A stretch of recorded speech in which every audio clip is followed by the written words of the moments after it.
0 से लेके 25 साल तक। लेकिन आप कहने का है 0 से 25, पॉइंट नहीं बदलते हैं, पॉइंट सेम रहते हैं। आप किसी भी एज के इंसान के ऊपर वह सभी अप्लाई कर करण की सकते, पानी। किसी भी एज के ऊपर, चाहे वह 0 का हो चाहे वह 90 साल का हो। हर इंसान के ऊपर वही पॉइंट वर्क करेंगे, वही नियम फॉलो होगा जो आपको 1 साल के बच्चे के लिए होगा या 90 साल के इंसान के लिए होगा। इसकी जो शुरुआत हम करेंगे, पहले करेंगे, आपके पास सबके पास पीडीएफ पहुंच चुकी है। आप लोगों ने पीडीएफ देखा, पीडीएफ से कुछ समझ में आ रहा है कि नहीं आ रहा है? कोशिश किए हैं जितना ज्यादा आप लोग को दे पाए। और ये भी आपको बता दें, जितना हम पीडीएफ में दिए हैं उतना हम पढ़ा नहीं पाएंगे। 15 दिनों में पढ़ाना असंभव। क्यों रागिनी मैडम, संभव है जितना पीडीएफ में मटेरियल हम दिए आपको? नहीं सर, उतना संभव तो नहीं है। एक रिक्वेस्ट करेंगे, पीडीएफ को शेयर मत करिएगा, पता चले कि आप लोग उसको एकदम बांट दिए। बड़ी मुश्किल से, बहुत मेहनत करना पड़ता है एक एक कंटेंट को इकट्ठा करना, इकट्ठा करके उसको जो है बना के फिर आपको देना। आप नहीं अन्य सर, क्लास शेयर हम लोग कोई नहीं करेंगे सर, शेयर तो करना है। सर एक बात बोले क्या आपको, एक बात है, आप बता दीजिए कि पीडीएफ का इतना पेज आप पढ़कर तैयार रखिए, तो ताकि हमको समझने में और आपको समझाने में दोनों में हमारे बेनिफिट है। वो आपके लिए दे दिए हम, सीधी बात जानिए। अब क्लास जब शुरू करेंगे तो जो चीजें हम आपको बताने वाले हैं, बहुत सारी चीजें पीडीएफ में होंगी। अच्छा, पहले आप बताएंगे फिर हम पढ़ेंगे हैं? वो आपके पास एक चला गया कि थोड़ा सा इसको हम देख लेंगे केवल, क्योंकि जितनी चीजें आपको पीडीएफ में दिए हैं उससे काफी अलग आपको हम पढ़ाएंगे, उससे एडवांस पढ़ाएंगे। क्योंकि बहुत सारी चीजें होती हैं जो भी लिखा नहीं जा सकता है, लिखना बहुत मुश्किल है। अब पंचतत्व के सिद्धांत में आएंगे तो बहुत शॉर्ट में दिया हुआ है। अभी 7 बजे की जो क्लास चल रही है, पंचतत्व में लगभग हमें लग रहा है कि 10-12 क्लास हो चुके हैं। अभी 4 ही एलिमेंट हम लोग पढ़ पाए उसमें, बाकी एलिमेंट अभी चल रहे हैं। चलिए, तो क्लास की जो शुरुआत हम करेंगे वह भी आपके पंचतत्वों के साथ ही करेंगे।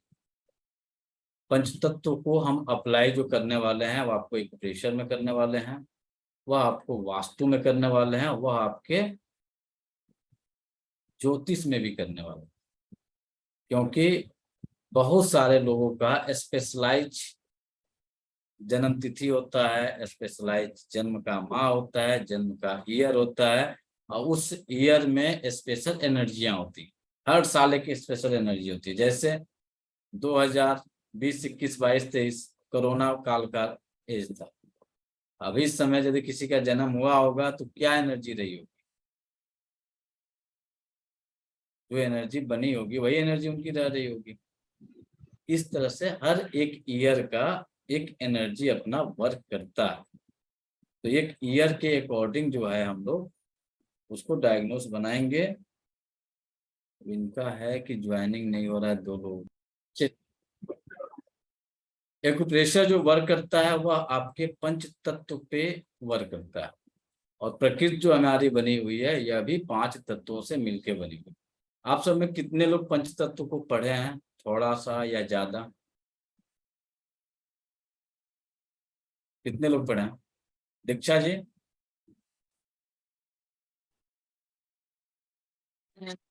सुना हुआ है पंचतत्व हमारा जो शरीर है उसी से मिलकर बना है, पर ज्यादा कोई नॉलेज नहीं है सर इसके बारे में। चलिए, नई नॉलेज है तो कोशिश करेंगे कम टाइम में ज्यादा से ज्यादा दें। पंच तत्व का मतलब ये हुआ 5 तत्वों के मिलन से इस प्रकृति का निर्माण और हमारे इस पूरे शरीर का निर्माण। 5 तत्वों में जो लोग पढ़े हुए हैं, पहला तत्व कौन सा होगा इस प्रकृति के निर्माण में? जब ये नेचर का क्रिएशन हुआ होगा, उस क्रिएशन में पहला तत्व कौन सा होगा? जल। कौन सा होगा? 5 तत्व कौन कौन से हैं पहले इसे आप देखिए। तो 5 धरती। तत्व हैं, ये कौन कौन से होते हैं? धरती 5 कर। जो लोग नहीं जानते हैं वो भी जान जाएंगे, जो जान रहे हैं उनके लिए बेटर है। 5 तत्वों में सबसे पहला तत्व होता है, देखिए अभी इन लोग को लिंक नहीं मिला, भेजे।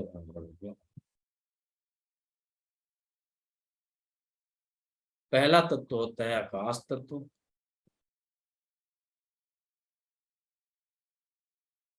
आकाश तत्व के बाद से दूसरा तत्व होता है आपका जल तत्व, तीसरा तत्व होता है वायु तत्व, चौथा तत्व अग्नि, पांचवा तत्व पृथ्वी तत्व। इन पांचों तत्वों में पहला तत्व कौन सा होगा जब इस प्रकृति का क्रिएशन हुआ होगा, प्रकृति का उत्पत्ति हुआ होगा। जब तक ये पांचों तत्व उपलब्ध नहीं होंगे तब तक जो है जीवन संभव नहीं होगा।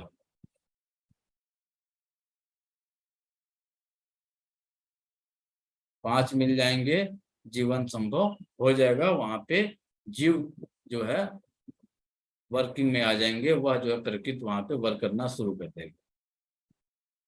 इस पृथ्वी पे ये पांचों तत्व उपलब्ध हैं।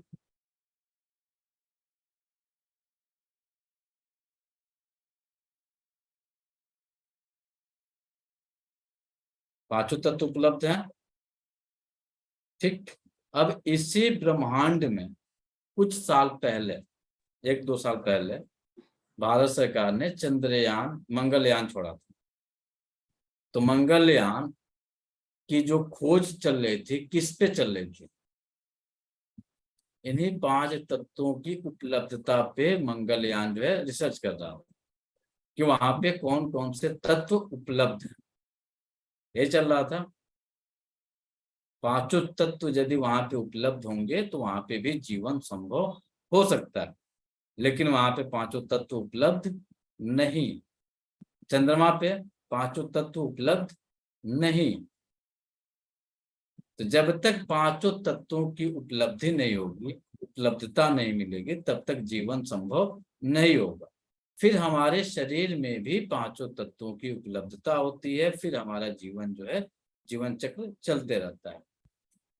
जब हमारी मृत्यु होती है तो मृत्यु के समय 5 तत्वों में से एक तत्व जो है साइलेंट हो जाता है, समाप्त हो जाता है। फिर हम इस शरीर को छोड़ के इस दुनिया से चल देते हैं। तो 5 तत्वों में जिसके जो मस्तिष्क में है, पहला तत्व क्या होगा? आप समझने की ज्यादा से ज्यादा कोशिश करिएगा, ताकि इससे जितना भी हम लोग पढ़ें बहुत अच्छे से पढ़ें। 5 तत्वों में पहला तत्व कौन सा तत्व होगा जो यह प्रकृति का निर्माण किया होगा? काश। कौन सा तत्व होगा?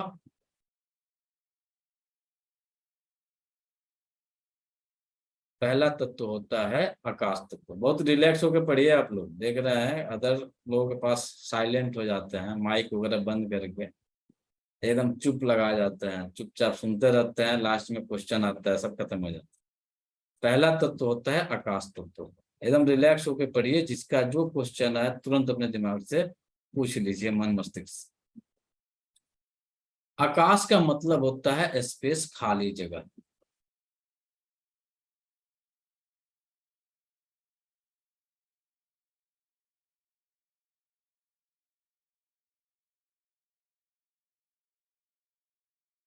जब हमारे जीवन की उत्पत्ति होती है, प्रकृति की उत्पत्ति में खाली जगह चाहिए, एक आवरण चाहिए। सेम उसी तरह से हमारे उत्पत्ति के समय भी खाली जगह की जरूरत पड़ती है। जब तक खाली जगह नहीं होगा, एक आवरण नहीं होगा, तो हमारी भी उत्पत्ति नहीं होगी।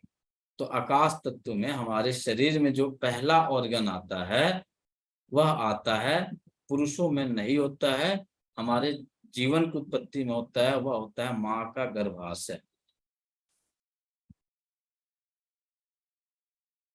माँ का गर्भाशय खाली है? अभी हम जन्म नहीं लिए, माँ के गर्भ में एंट्री कर रहे हैं।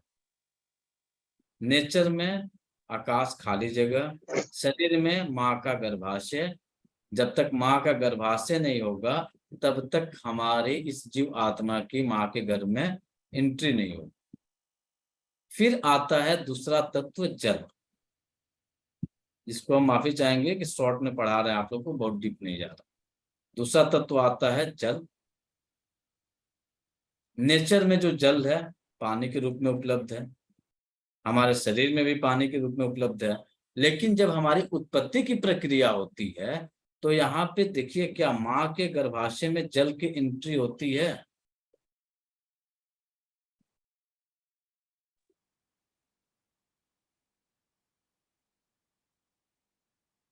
शुक्राणु और अंडाणु के रूप में माँ के गर्भाशय में जल की एंट्री हो।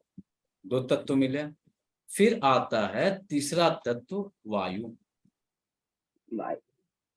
वायु का मतलब होता है गति, वायु का मतलब होता है हवा, वायु का मतलब होता है नेचर में पेड़ पौधे। अब हमारे माँ के गर्भ में जब माँ और पिता का निषेचन क्रिया होता है तो उनमें शुक्राणु और अंडाणु के बीच में गति होती है, मूवमेंट होता है उनके अंदर माँ के गर्भाशय तक पहुंचने के लिए। फिर चौथा तत्व यहाँ पे मिलता है अग्नि।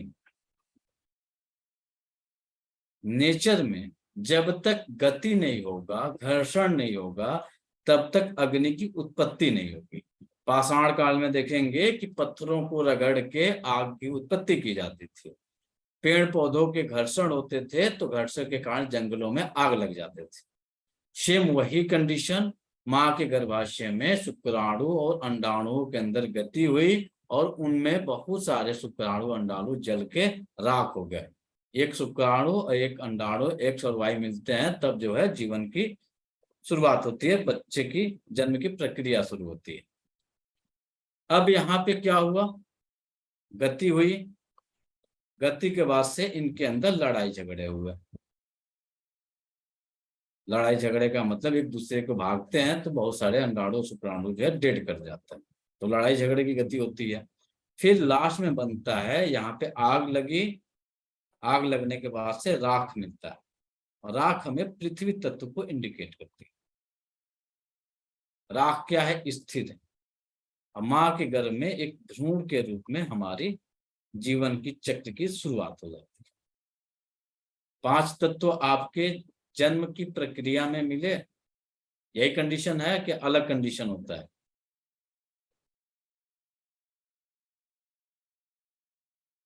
कहीं किसी को कंफ्यूजन? सब लोग वीडियो ऑन करके पढ़ा करिए। उसका बेनिफिट क्या होता है, एनर्जी का आदान प्रदान जब होगा तो आपका जो 40-50 मिनट की जो टाइमिंग होती है वह टाइमिंग परफेक्ट हो जाती है। जो आप पढ़ रहे हैं उस पढ़ने में आप काफी ज्यादा कैचिंग कैपेसिटी बढ़ जाती है। फायदा यही होता है। अब जब आप ग्रह पढ़ेंगे तो उस समय आपको और क्लियर से समझा देंगे कि क्या कंडीशन बनती है। यह हमारी उत्पत्ति के सिद्धांत पे वर्क करता है। अब आ जाइए, माँ 5 तत्व आपके नेचर में मिले, 5 तत्व जो है हमारे शरीर में हमारे उत्पत्ति की प्रक्रिया में मिले। अब यहाँ पे इन 5 तत्वों से संबंधित हमारे शरीर के कौन कौन से ऑर्गन होते हैं, ऑर्गनों की जो है थोड़ी सी लिस्ट बनाएंगे हम लोग। पहला तत्व आता है हमारा एजेटिशियम, आकाश तत्व। आकाश तत्व में जो ऑर्गन हमारे आते हैं वह आता है लंग्स और लार्ज इंटेस्टाइन। अब आप बताइए लंग्स और लार्ज इंटेस्टाइन को आकाश तत्व में क्यों रखा गया? दूसरा तत्व था जल तत्व। जल तत्व में किडनी और यूरिनरी ब्लैडर होता है। क्यों रखा गया, क्या कारण है, अभी आपको हम थोड़ा सा कोशिश करते हैं। जल के बाद से वायु होता है। वायु में जो ऑर्गन हमारे होते हैं लीवर और गॉल ब्लैडर होते हैं। अग्नि में 4 ऑर्गन होते हैं।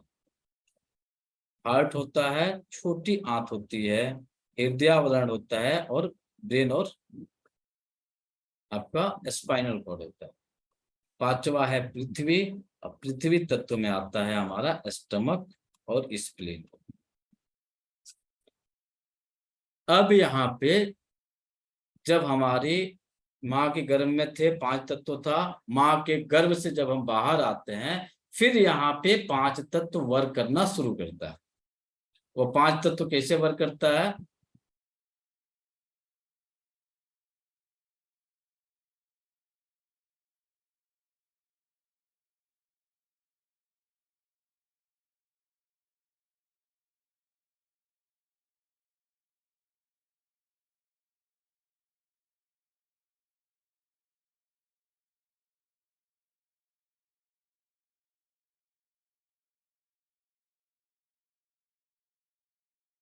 ये 5 तत्व हैं आपके। ये हो गया अग्नि, ये हो गया पृथ्वी, ये हो गया आकाश, ये हो गया जल, और ये हो गया वायु।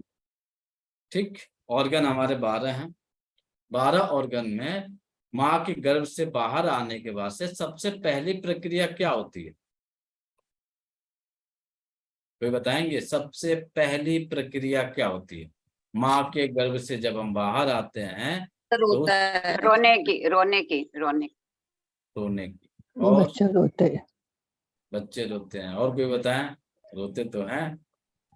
उसके लंग्स में जब हवा जाती है तो फिर वो प्रेशर की वजह से रोता है।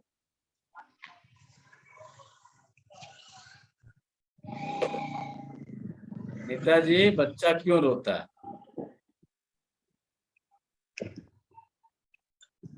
बोलिए नीलम जी, बच्चा क्यों रोता है? रोता है तो क्यों रोता है? बोलिए एक नीता। भय रहता है अंदर उसके साथ, डर।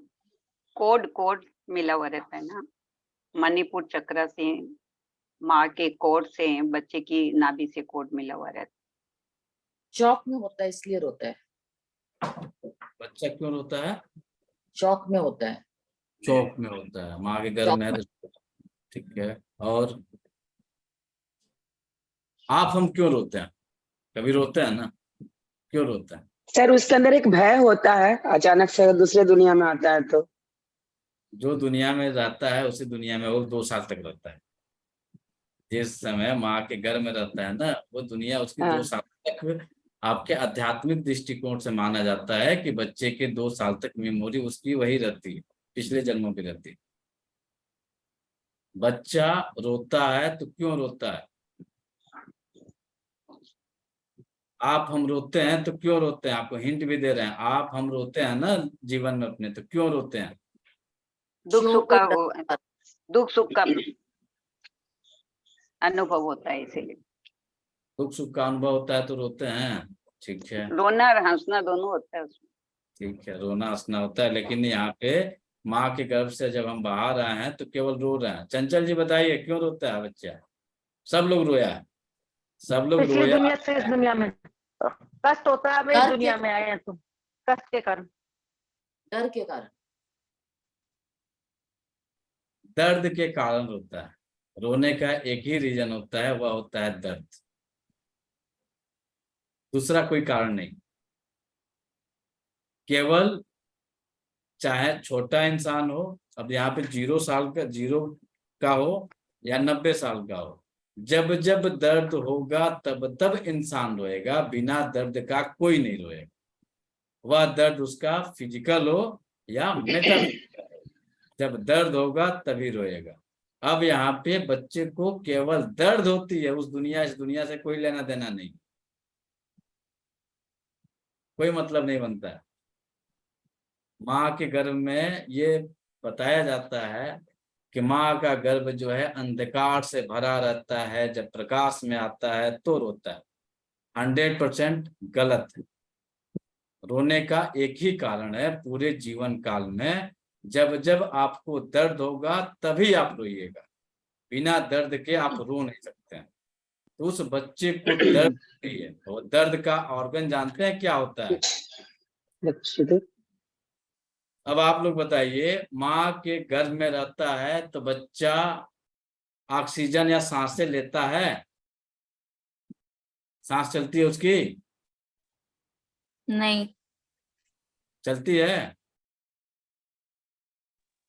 चलती है सर, बट माँ के वो चलती है नाभि सांस। के थ्रू चलता है ना सर। माँ के थ्रू उसकी धड़कन चलती है। हाँ, हाँ, सांस बाहर निकलने के बाद होता है। माँ के गर्भ में केवल धड़कन चेकअप होता है। आप डॉक्टर को जब डिलीवरी कराने आप लोग गए होंगे तो वहां पे डॉक्टर कहती है देखो बच्चे का धड़कन सही सलामत है कि नहीं, एक मशीन लगाती है फिर चेक करती हैं बच्चे का धड़कन ठीक है। यही ना होता है। माँ के गर्भ में जब तक बच्चा रहता है माँ के सांस से उसकी सांस चलती है। जब माँ के गर्भ से बाहर आते हैं तो उसकी श्वसन प्रक्रिया एक्टिव होती है और वहां पे जो पहला ऑर्गन हमारा एक्टिव होता है वह एक्टिव होता है हमारा हार्ट। लंग्स। यह होता है लंग्स। अब लंग्स में क्यों रोया, वहां पे ये विंड एनर्जी की एंट्री हुई। विंड जब लंग्स में गया यानी ऑक्सीजन जब लेना शुरू किया, ऑक्सीजन जब उसके लंग्स में पहुंचे तो जो हमारा लंग्स होता है इस तरह से चपटा हुआ होता है। जब इसके अंदर ऑक्सीजन जाता है तो ये फैलता है। अब इस फैलने के कारण उसको बहुत तीखी पेन होती है। जो पेन होता है तो बच्चा चिल्लाना शुरू करता है। तो बहुत सिंपल लॉजिक है, जब दर्द नहीं तो रोने का कोई मतलब नहीं। दर्द है तभी इंसान रोएगा। बच्चा भी 0 साल का है, माँ के भी गर्भ से बाहर आया है तो वहां पे केवल लंग्स की ऊर्जा में ऑक्सीजन गया है, उसका लंग्स फैला है, फैलने के कारण उसको दर्द हुई और उस दर्द के कारण बच्चा जो है रोना शुरू कर दिया। अब यही कंडीशन आप अपने पूरे जीवन चक्र में अप्लाई करेंगे। पूरे जीवन चक्र में 0 साल से दर्द मिला, मरने के दिन तक जब जब आपको दर्द मिलेगा तब तब आपको रोना लाइफ में आएगा। अब यहाँ पे बहुत सिंपल तरीके से समझिए कि फेफड़े को जो है दर्द किसने दिया। फेफड़े को दर्द किसने दिया? सांस ऑक्सीजन ने दिया, सांस ने दिया। सांस जब चालू हुआ, सांस जब चालू हुआ तो उसको दर्द मिला। यानी विंड एनर्जी की एंट्री हुई, वह विंड एनर्जी ने सबसे पहले दर्द दिया। अब आपके शरीर में जब जब विंड की इनबैलेंसिंग होगी यानी आपके वायु तत्व की ऊर्जाओं में इनबैलेंसिंग जब जब होगी तब तब आपको बहुत प्यारा सा क्या मिलेगा? दर्द मिलेगा। दर्द मिलेगा। बड़ा सिंपल लॉजिक है है, सर। आसान है कि बहुत टफ है? बहुत अच्छा से सर, बहुत अच्छा। जब जब आपको दर्द मिलेगा तब तब समझ जाइए कि विंड जो है कुछ ना कुछ हरकत किया है। और आपको और सरल तरीका से बता रहे हैं, अब इसे ऑर्गन में कन्वर्ट करिए। तो ऑर्गन में कन्वर्ट जब हम लोग करेंगे तो इस विंड में हमारा ऑर्गन कौन है? जल। लीवर और गोल ब्लैडर। सबको समझ में आ रहा है कि नहीं आ रहा है, ये बताइए। बहुत डीप जी तो नहीं सर। चलेगा ना? हम ममता जी सर बहुत लॉजिकल बता रहे हैं, एक्चुअली हम तो पढ़े बहुत बार हैं ये लॉजिक। बहुत अच्छा बता रहे हैं। ऐसा तो नहीं है कि बहुत हम डीप चले गए हैं। क्लियर कट बता दीजिएगा नहीं तो हम ऊपर निकल आएंगे। एक दफा सर वो पांचों वापस बताइए तो। आकाश जल में आकाश में फेफड़ा और क्या बताया आपने? आकाश तत्व में फेफड़ा। मैडम हाँ, नोट और करिए, एक बार जो है रिकॉर्डिंग सुनिएगा, एकदम क्लियर हो जाएगा। ये चार्ट आपके सामने शो हो रहा है, नोट कर लीजिए। अब जब जब आपके लाइफ में दर्द आएगा, बहुत सिंपल आसान भाषा में समझ जाइए कि आपका लीवर वहां पे गड़बड़ हो चुका है। लीवर जो है वह जिस ऑर्गन पे अटैक किया है वहां पे दर्द मिल रहा है। तो यहाँ पे आपको फेफड़े पे अटैक किया, दर्द मिला। अब इस आकाश में पहला ऑर्गन हमारा मिला लंग्स। अब आप बताइए, बच्चा जन्म के बाद से रोता है फिर क्या करता है? आपको अपने बच्चे का जितने लोग लालन पालन किए हैं अब उसको याद करिए आप लोग। फीड बोलिए करता भावना है, जी। ऐसे बच्चा करता है सर। क्या करता है? दूध पीता, सुसु फीड करता करता, खाना खाता है। अरे, यूरिन पास होता है sir, urine pass. Urine pass होता है। क्लियर है एकदम? चंचल जी क्लियर है? यूरिन बच्चा पास करता है। सब लोग इसीलिए इतना डीप जा रहे हैं कि सब लोग लगभग जो है बच्चे का पालन पोषण कर चुके हैं, इसलिए हम वहां से शुरुआत किए हैं। क्या करता है बच्चा? Urine pass. आते तो डायरेक्ट हम पंचतत्व में ये तत्व होते हैं यहाँ से पढ़ा देते हैं, लेकिन हम वहां पे आपको टच कराने की, याद दिलाने की कोशिश कर रहे हैं कि वह रियलाइज हो जाए और आप ट्रीटमेंट करना आसान कर लें। बच्चा पहले सांस लेता है, फिर स्टूल पास करता है, याद कर लीजिए, पेशाब नहीं करता है। याद आ रहा है? पोटी करते हैं। क्लियर कर लीजिए एकदम, डिटो हो जाए तब आगे बढ़ता है। स्टूल करता है कि यूरिन करता है, दोनों में कंफर्म करिए। पोटी करता है। स्टूल पास करता है। बोलिए भावना जी, क्या पास करता है, यूरिन या स्टूल? स्टूल का कलर क्या रहता है? अग्नि। ब्लैक काला काला काला black. काला काला रहता है या ब्राउनिश रहता है, ब्राउनिश। या काला रहता है। तो यहाँ पे पहले तत्व की एनर्जी आपकी एक्टिव हो गई। माँ के गर्भ में गए थे हम लोग, उस समय एक्टिव हुई थी। सेकेंड एंट्री माँ के गर्भ से जब बाहर आए तो लंग्स और दूसरा जो आपको यहाँ पे दिख रहा था लार्ज इंटेस्टाइन, यह आपका एक्टिव हो गया। इसके बाद से बच्चा क्या करता है? यूरिन पास करता है। करता है? जीवन का चक्र को याद कर लीजिए। तो यहाँ पे जब बच्चा यूरिन पास करता है तो हमारा ऑर्गन एक्टिव होता है सेकेंड जल तत्व का। जल तत्व की ऑर्गन एनर्जी हमारी यहाँ पे एक्टिव हो जाती है। फिर बच्चा क्या करता है? यहाँ पे वायु है, गति है। बच्चे के अंदर कोई हरकत होती है? सांस लेना, लीवर। सांस तो पहले ले लिया। हाथ पांव हिलाता है। हाथ पांव में मूवमेंट करता है। पहले रोता Movement. है, स्टूल वगैरह पास कर लेता है, यूरिन पास कर लेता है, तो बच्चे को देखिएगा हाथ को मोड़ेगा, पैर को खींचेगा। थोड़ा सा गौर से, जितने लोग नहीं देखे हैं, क्योंकि याद नहीं, देखे तो सब लोग हैं, आपने वहां पे गौर नहीं किया, तो अब आपके बच्चे या फिर बच्चे के बच्चे जब हो तो इस पूरे चक्र को थोड़ा सा ध्यान से जो है फील करिएगा, तब आपको एक एक चीजें मिल जाएंगी। हाँ, ये यही हो रहा है। क्योंकि हम पर्सनली इस पे जब पढ़ाने से पहले, क्योंकि हमारे पास लगभग 80% डॉक्टर और यही लोग मरीज हैं हमारे, तो इन लोगों को मरीज करने के दौरान एक आधा मौका मिल गया इस चक्र में घूमने का, तो बहुत अच्छे से बारीकी से हम इस पे रियलाइज किए, फिर इसको जो है सामने लेके आए कि नहीं भैया इस तरह से पढ़ाया जाएगा, तब लोगों को एकदम रियलिटी और वह कंसेप्ट क्लियर होगा। हो सकता है कि सब माँ जानती है कि ये होता है, ऐसा होता है, वैसा है, लेकिन लॉजिक पंच तत्वों का मिलन नहीं होगा। इस तरह से आसानी से पंच तत्वों का जब मिलन हो जाएगा तो वहीं से जो है पूरे जीवन चक्र का ट्रीटमेंट शुरू हो जाएगा। बच्चा गति करता है, जब गति होगी तो गति के कारण क्या उत्पत्ति हो रही थी? अग्नि। गति के उत्पत्ति के कारण अग्नि हुई, अग्नि की उत्पत्ति हुई। यानी जब आपने नेचर में पत्थर से पत्थर में घर्षण किया तो आग की उत्पत्ति हुई, पेड़ से पेड़ में घर्षण हुआ तो जंगलों में आग लगे। तो जब आपके बॉडी में मूवमेंट शुरू हुई तो आपके शरीर में जठरांत्री नामक एक अंग है, जिसको हिंदी में पकवासे बोला जाता है, या प्रज्वलित हो जाती है। जब तक आपकी जठरांगनी प्रज्वलित नहीं होगी तब तक आपको भूख का एहसास नहीं होगा। तो इस कंडीशन में आपकी जठरांगनी प्रज्वलित होती है, फिर आप जो है बच्चे को क्या करते हैं? भूख लगती है, दूध पिलाते हैं। फिर आप बच्चे को दूध पिलाने की प्रक्रिया शुरू कर देते हैं।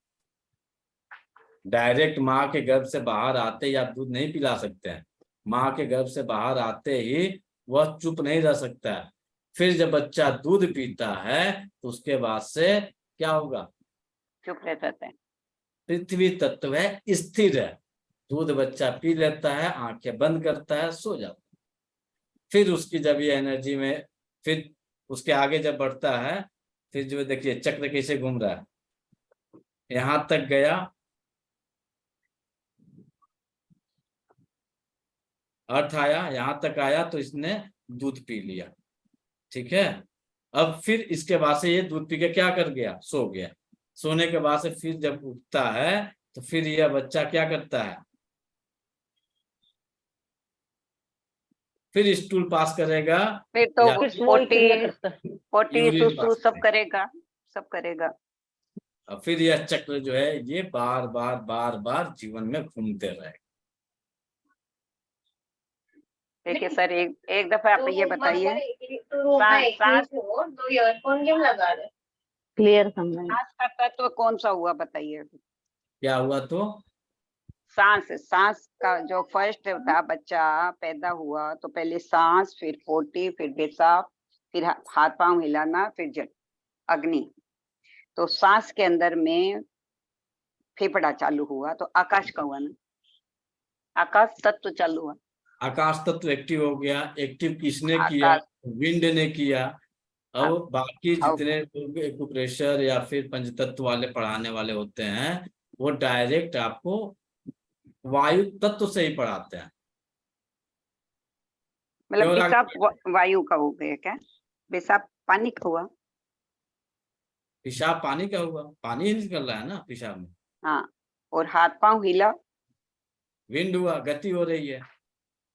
जब नेचर में पोटी, हवा चलता है तो पेड़ पौधे में डोलने की गति होती है, मूवमेंट होता है।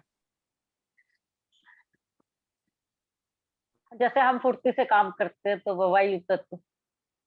हाँ, जो मूवमेंट, जहां पे भी मूवमेंट है वायु तत्व है। जब नेचर में मूवमेंट नहीं होगा तो वहां पे वायु है ही नहीं। लेकिन बाकी जगह जो पढ़ाया जाता है डायरेक्ट आपको पहला एलिमेंट वायु तत्व को पढ़ाया जाता है। क्यों रागनी मैडम, यही ना है। हम लोग वायु तत्व ही पढ़े थे पहला एलिमेंट। अब आप बताइए वहां पे वायु होगा, नहीं होगा। एक्चुअली लॉजिक यही है सर, आकाश तत्व ही लॉजिक होगा। लॉजिकली जाएंगे और नेचर में जो घटनाएं घटित हो रही हैं उसमें आकाश तत्व ही होता है। लेकिन सब लोग जो है पढ़ाना शुरू करता है वायु से। हम आज तक पहले पढ़ाए हैं शुरू में, लेकिन जब इस पे पूरा रिसर्च कर लिए, रियलाइज हो गए, तब हम पढ़ाना शुरू किए कि नहीं, यह आकाश तत्वों से ही शुरुआत होती है हमारे जीवन। अब यहाँ पे कंडीशन एक सिंपल नोट कर लीजिए। जब कभी भी आपको दर्द होगा, पीड़ा होगी, चिल्लाएंगे, क्या क्या मिल रहा है, चिल्लाना, दर्द, उसका कारण केवल विंड एलिमेंट है। लीवर और गॉल ब्लैडर ही उसका मुख्य कारण। जब कभी भी आपके जीवन में चिल्लाने की स्थिति बनेगी, रोने की स्थिति बनेगी, तो वह कंडीशन आपका विंड एलिमेंट का होता है। अब पूरे जीवन चक्र में देखिए, सबसे ज्यादा कौन चिल्लाता है, कौन रोता है?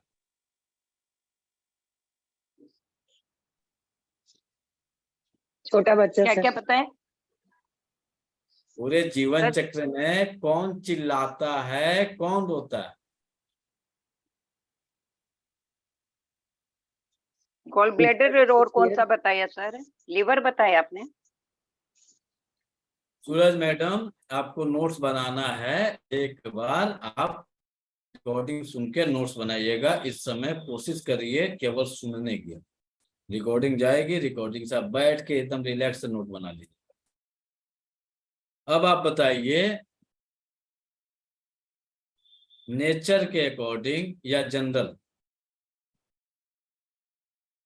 जब आपके घरों में, आप में या पूरे मानव समाज में सबसे ज्यादा कौन रोता है, कौन चिल्लाता है?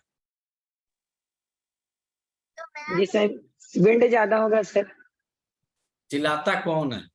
आप चिल्लाते हैं, कोई बुढ़ा मुझसे इंसान गुस्सा आता चिल्लाता है। है, यंगस्टर चिल्लाता है, चिल्लाता कौन है? सब पागल चिल्लाते सबसे ज्यादा। चिल्लाता तो या तो बूढ़ा या तो बच्चा, बच्चे लोग। क्लियर करिए आप लोग, चिल्लाता कौन है? बड़े और बच्चे, कौन? बुढ़ा आदमी या बच्चा आदमी। बच्चा। बच्चा। सर और चिल्लाने के लिए तो जिसमें विंड ज्यादा है वो भी लोग भी बहुत चिल्लाता है। वो हम नेचर में देखिए, अभी नेचर का क्रिएशन आप कर रही हैं। अभी इस पंच तत्वों के अकॉर्डिंग चिल्लाता कौन है आपके घर में, जिसको आप 0 हमेशा to 6 years का बच्चा, 0 to 6 years। 0 to 6 year. Mamta ji, कितने साल का बच्चा कौन चिल्लाता है? बच्चा चिल्लाता है कि बड़ा चिल्लाता है कि बुढ़ा आदमी चिल्लाता है? कौन चिल्लाता है? बच्चा चिल्लाता है सर। कंफर्म है ना कि बच्चा चिल्लाता है? टीटू हो जाइए आप लोग। अभी तक तो यही है, आगे आप समझाएंगे तो फिर हाँ, पता 0 चलेगा। to 6 years चिल्लाता है।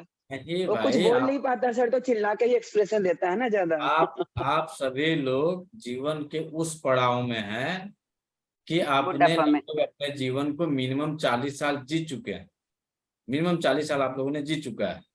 तो जीवन की बहुत सारी होने वाली घटनाओं से आप ऑलरेडी 2-4 हाथ हो चुके हैं। इसलिए हम आपको थोड़ा सा उस सिचुएशन को कनेक्ट कराने की कोशिश कर रहे हैं, ताकि दोबारा आपके ब्रेन से निकले नहीं।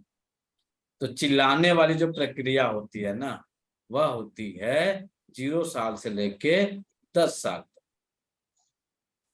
अब अपने पूरे इस पंचतत्व का जीवन चक्र नोट करिए।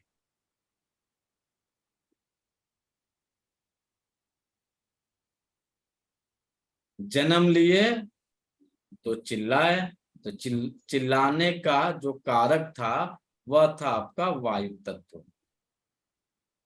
तो यह कब तक रहेगा? 0 साल से लेकर 10 साल तक के बच्चे चिल्लाते हैं, चाहे बिटिया हो या बेटा हो। यह 0 साल से लेकर 10 साल तक चिल्लाएगा।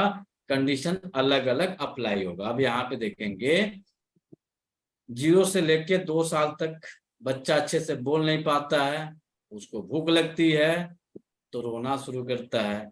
जब बोलना शुरू करता है तो भूख लगती है तो ये चिल्लाना शुरू करता है, खाना दो खाना दो खाना दो खाना दो। बार बार देखेंगे बच्चे रिपीट करते हैं।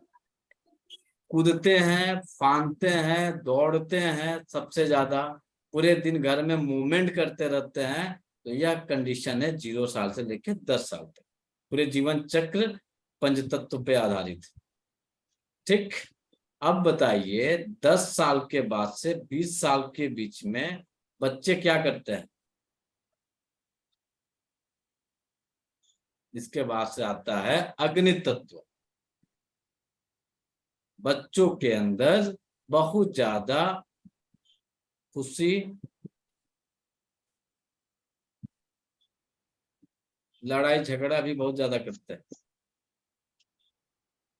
देखेंगे कि बच्चा जो है स्कूल गया है, क्लास 7 में पढ़ रहा है, मारपीट करके चला आया।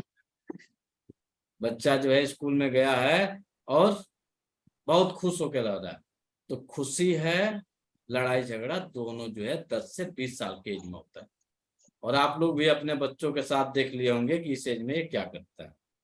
फिर आता है 20 साल से 30 साल के बीच। यह जीवन आनंदित जीवन होता है।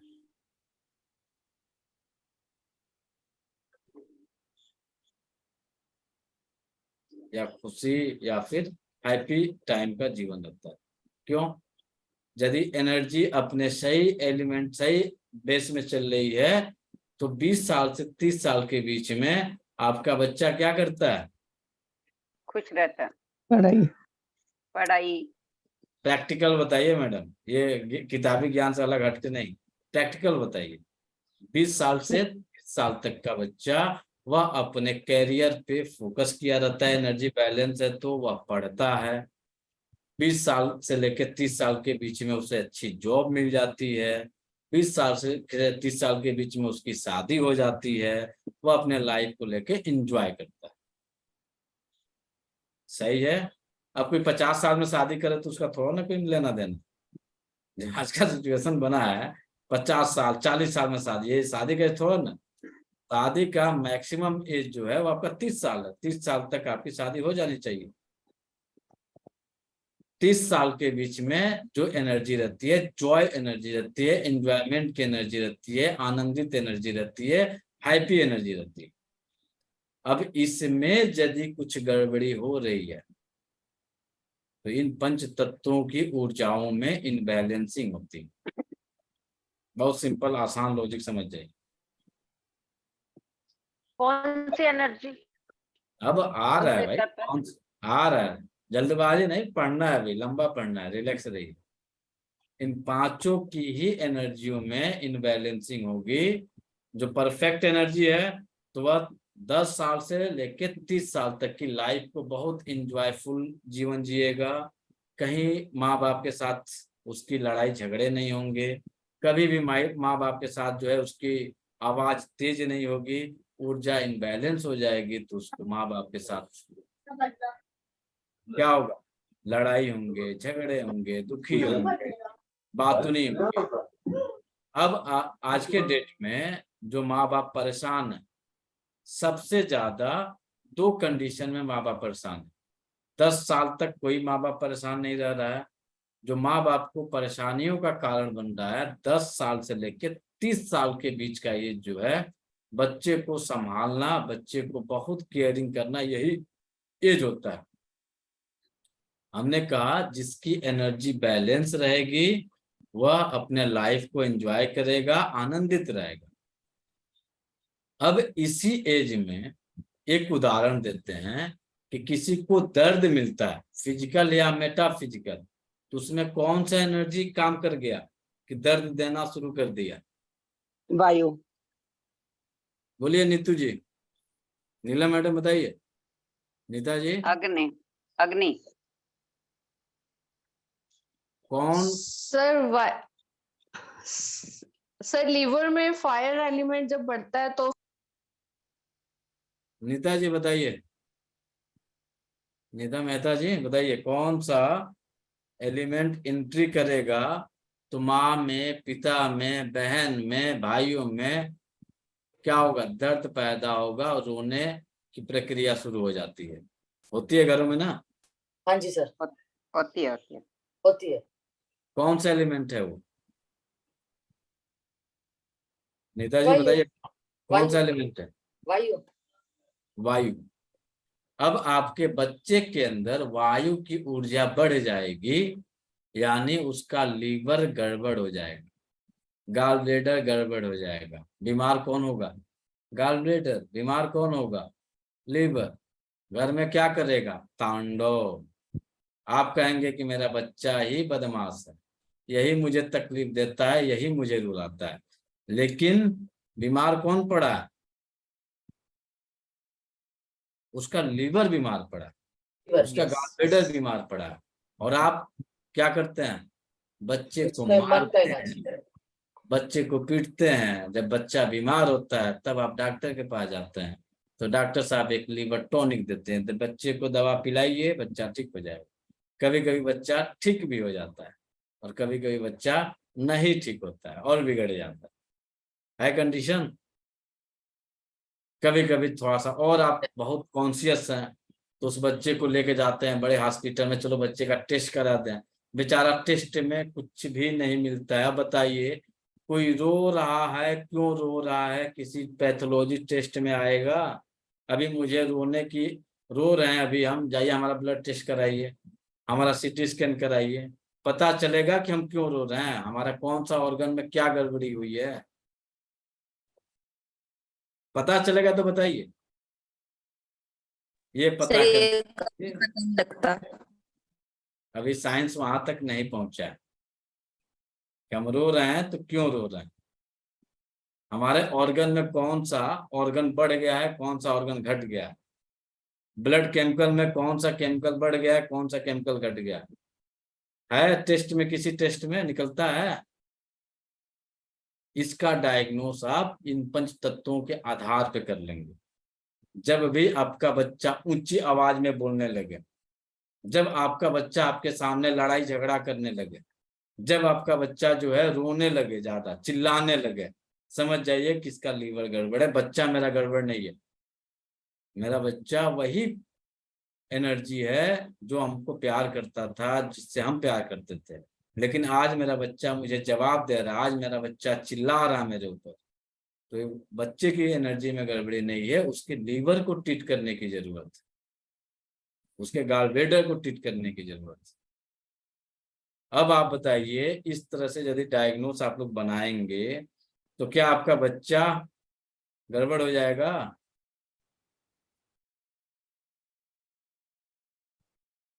आसान है कि बहुत टफ है?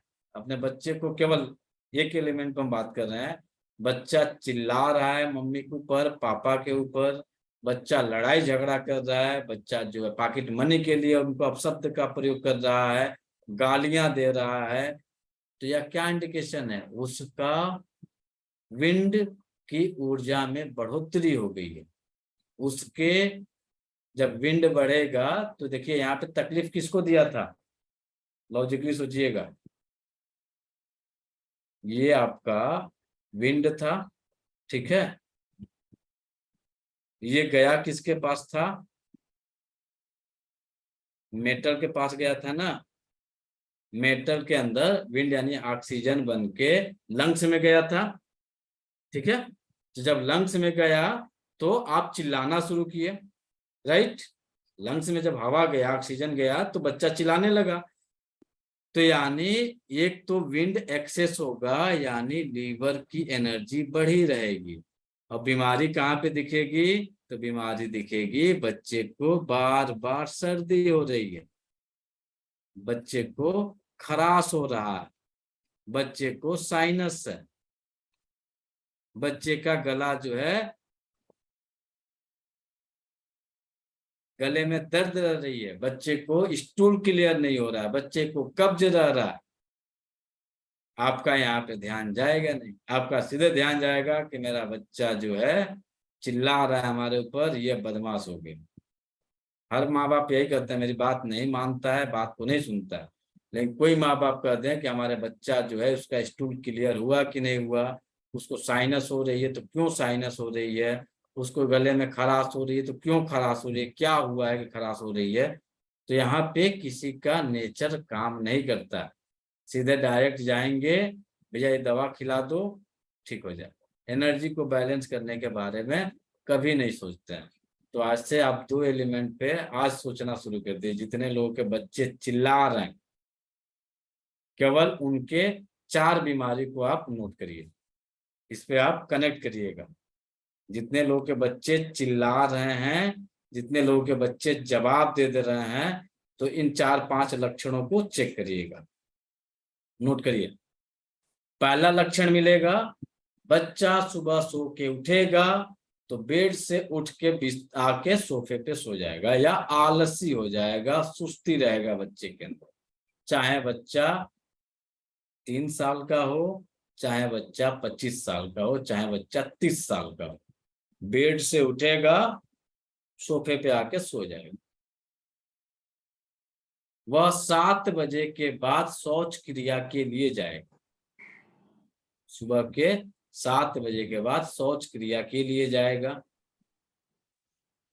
रात्रि में वह 1 बजे तक जगेगा, मिनिमम 1 बजे तक जगेगा। जितने लोगों के बच्चे 1 बजे तक जागते हैं, आपके बच्चे का कोई इलाज नहीं है, उसे कोई ठीक नहीं कर सकता है कि बच्चा मेरा क्यों चिल्ला रहा है। ये आपकी गलती हो रही है, आप बच्चे को जल्दी सुलाइए। क्यों 1 बजे? आगे के क्लासेज में मिल जाएंगे कि 1 बजे क्यों, 1 बजे नहीं सोना है, क्यों हमें कितने बजे सो जाना है।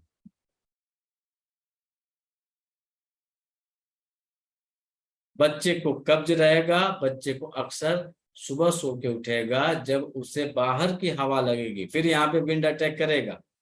जब घर से, रूम से बाहर निकलेगा, बालकनी में जाएगा, पार्क में जाएगा, तो वह छींकना शुरू कर देगा, छींक आनी शुरू हो जाएगी। यह कंडीशन 0 साल से लेकर 90 साल तक के एज के ऊपर अप्लाई हो जाएगा। वह बच्चा खाने के मामले में संध्या कालीन होते ही कि मम्मी कुछ स्पाइसी बना दो, कुछ चटपटा बना दो, या वह बच्चा अक्सर जो है बाहर से स्पाइसी फूड खा के घर के अंदर एंट्री करेगा। यह लक्षण यदि हैं तो आपका बच्चा आपके ऊपर चिल्लाएगा, चाहे वह दांत पीसेगा। दांत पीसने भी इसी एनर्जी में आता है। जब किसी को बहुत ज्यादा गुस्सा आता है तो इंसान जो है दांत पीसने लगता है, कुछ कुछ लोग जो है चिल्लाना शुरू कर देते हैं। तो दांत पीसना को किस कंडीशन में दांत पीसता आदमी, किस कंडीशन में चिल्लाता है, वो आपको धीरे धीरे 1-2 क्लास में मिल जाएंगे। तो इस पे आप रिसर्च करके कल की क्लास में जरूर बताइएगा। सर सर बहुत ज्यादा रोना भी इसी में आता है, जैसे बार बार रोना, हर टाइम रोना, ये भी इसी में ही आता है। हाँ, इसी में आएगा। जैसे 10 साल तक का बच्चा भी अगर रो ही जाए हर टाइम, मतलब किसी भी टाइम। अब इसमें जो होता है ना, थोड़ा सा और आगे जब चलेंगे तो बच्चे के रोने, कुछ बच्चे चिल्ला के रोते हैं, कुछ बच्चे सिसकियां लेके रोते हैं, और कुछ बच्चे रोते नहीं है, मुंह से आवाज नहीं निकलती, केवल आंख से आंसू गिरते हैं। तो अलग अलग एलिमेंट यहाँ पे वर्क करते हैं। तो यहाँ पे जो कंडीशन है चिल्लाने वाला कंडीशन। सर जो आपने कहा